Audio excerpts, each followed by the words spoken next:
Ratusan pengungsi Rohingya yang terdampar di Pantai Blang Raya, Kecamatan Muara Tiga, Kabupaten Pidi pada 14 November lalu kini ditampung di tempat penampungan di Kamp Minaraya Pidi, Aceh. Seperti apa kondisi para pengungsi ini dan bagaimana sikap pemerintah dan juga warga setempat jika gelombang pengungsi Rohingya ini terus berdatangan? Akan kita bahas bersama dengan penjabat Bupati Pidi, Wahyudi Adi Siswanto. Selamat sore Pak Wahyudi, terima kasih telah bergabung bersama kami di CNN Indonesia Connected. Selamat sore Bu Monika.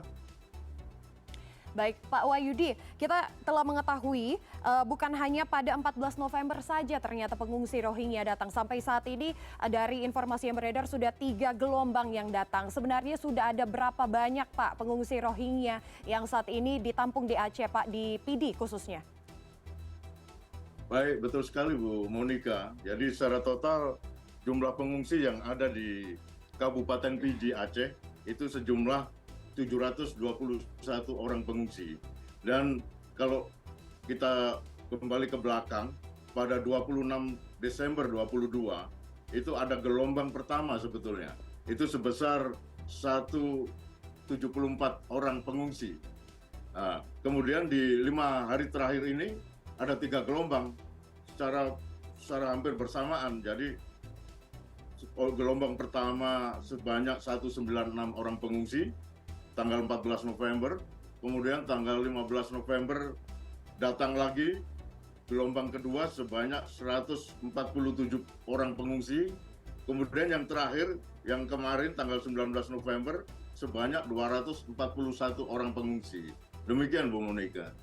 Pak Wahyudi, ini semuanya ditampung di Pidi, tapi sebenarnya kalau melihat informasi pengungsi Rohingya ini tidak hanya mendarat di Pidi saja Pak, tapi ada beberapa daerah di Aceh yang salah satunya di Biren, tapi ini ditolak di Biren. Mengapa di Pidi diterima Pak dan ditampung ini Pak? Baik Bu Monika, betul sekali. Jadi pada awalnya di 26 Desember, masyarakat Pidi ini termasuk hal baru kedatangan pengungsi ini. Mereka hanya melihat sekelompok anak-anak dan anak-anak muda itu terdampar di tepi pantai. Maka secara spontan masyarakat itu membantu mereka secara bergotong royong. Mereka dikasih makan, dikasih baju, kemudian ditampung di sebuah sekolah SD di Lawang, di Kecamatan Lawang, Kabupaten Pidi. Tetapi pada perkembangannya ternyata mereka memiliki budaya yang berbeda. Artinya mereka sangat kotor dan kurang. Masyarakat menilai tidak ada rasa terima kasih atau sopan santun, sehingga mulai tumbuh konflik di antara masyarakat dengan pengungsi pada tahun 2022 yang lalu, sehingga pemerintah berusaha karena masih berdasar rasa kemanusiaan bersama dengan UNHCR dan IOM, kami mencoba mencari tempat penampungan pengungsi dan kami tempatkan di sebuah Yayasan Minaraya, itu bekas panti asuhan yang lama tidak dipakai, kemudian kita masukkan, itu kapasitas 300 orang. Tetapi pada perkembangannya ternyata budaya yang berbeda ini menumbuhkan persoalan di kalangan masyarakat. Ada konflik di dalam masyarakat, yaitu ada yang pro pengungsi karena kasihan, ada yang menolak karena benci terhadap mereka. Pro kontra ini berkembang dalam masyarakat. Kemudian pada gelombang terakhir kemarin, ini nampak penolakan keras dari kelompok masyarakat untuk tidak, karena terkesan ada skenario, tidak hanya natural karena persoalan pengungsi saja, tetapi ada semacam kesengajaan dari pihak negara asing untuk mengirimkan pengungsi ke Aceh. Demikian menurut masyarakat, Bu Monika. Dan langsung saja Pak Wahyudi, kalau sebelumnya Pak Wahyudi sempat menjelaskan bahwa ada terjadi konflik antara masyarakat di Aceh.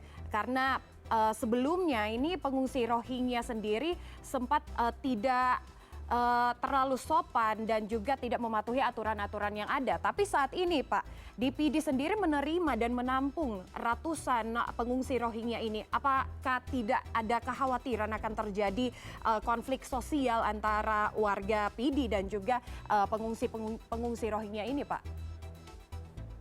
Baik, jadi pada awalnya di Desember 2022 kita siapkan penampungan sementara justru untuk menghindarkan konflik masyarakat dengan pengungsi. Pada waktu itu sudah mulai tajam konflik karena menganggap pengungsi ini tidak tahu terima kasih. Nah, tetapi kami coba cari lokasi penampungan sementara di tahun 22. Tetapi kemarin tanggal 14 November tiba-tiba berdatangan dengan gelombang yang bertubi-tubi. Nah, itu masyarakat mulai khawatir. Nah, sementara kita coba lagi di gelombang pertama, kita antar mereka ke Minaraya, masyarakat sudah mulai was-was. Mereka sebagian mulai melakukan aksi penolakan. Terus gelombang kedua kita amankan dengan ternyata terus-menerus, sehingga saya sendiri menjadi ragu.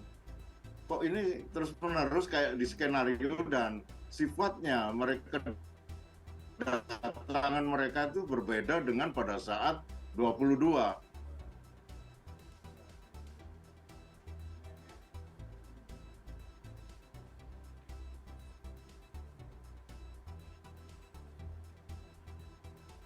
Baik, Pak Wahyudi.